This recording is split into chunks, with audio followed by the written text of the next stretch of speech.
Paano kung yung taong gusto mo ay may ibang gusto?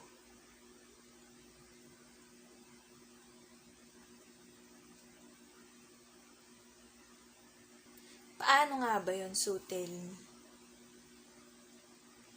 Give me all of the informations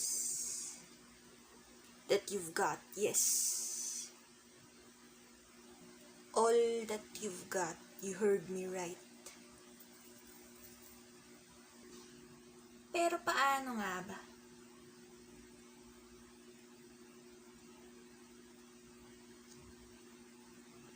As I have said, paano?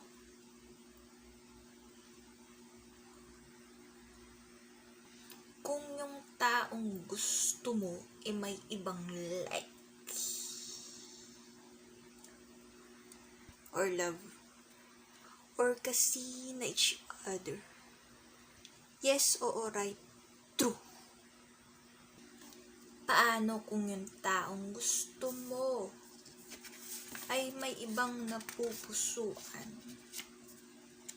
Wait, flip the paper.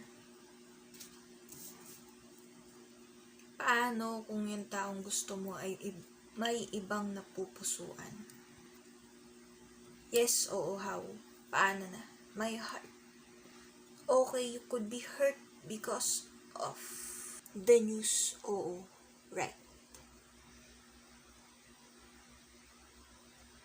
Yes, so tell me, paano kung yung taong gusto mo ay may ibang gusto?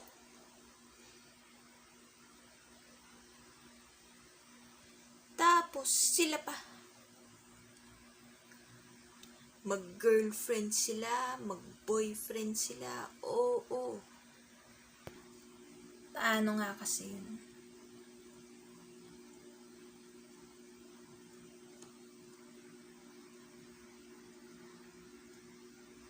Kung yung taong gusto mo may ibang gusto, sino ba natitipuhan niya? Na chick or boylet? Paano kung yung taong gusto mo may ibang gusto?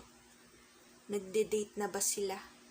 Seeing each other? Na first kiss na ba? Nayakap na, na love na, nag-sweet-sweetan na. I'm doing vlogs to kill time. And I don't mind.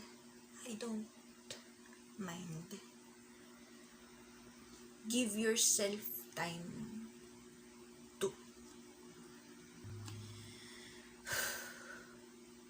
to make your brain wander or do stuffs.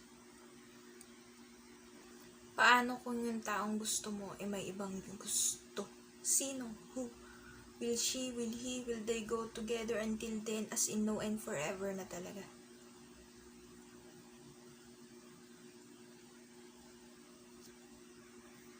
Right, it may be a misery. I don't know. Okay, yes. Right, oo, okay. Ha? Paano kung yung taong gusto mo may ibang gusto?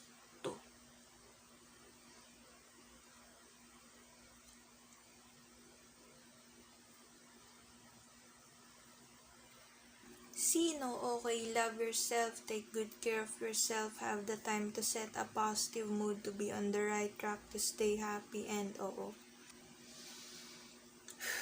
Okay, paano? Kung yung taong gusto mo may ibang gusto. What will you do? Will you learn your lessons? Shift your mind to music. Shift. If you are heartbroken, yes, oo, the truth, totoo, okay. Tama, oo, tama talaga. Tama talaga. The truth. Struck off your heart, okay, but don't get stuck. Okay, last few words. Ang mundo ay makulay.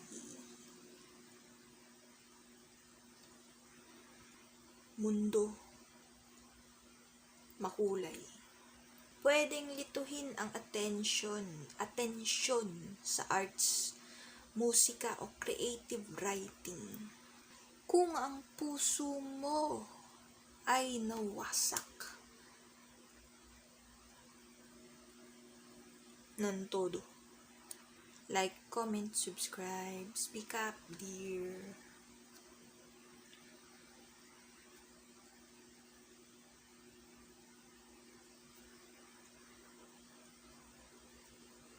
Speak up, dear.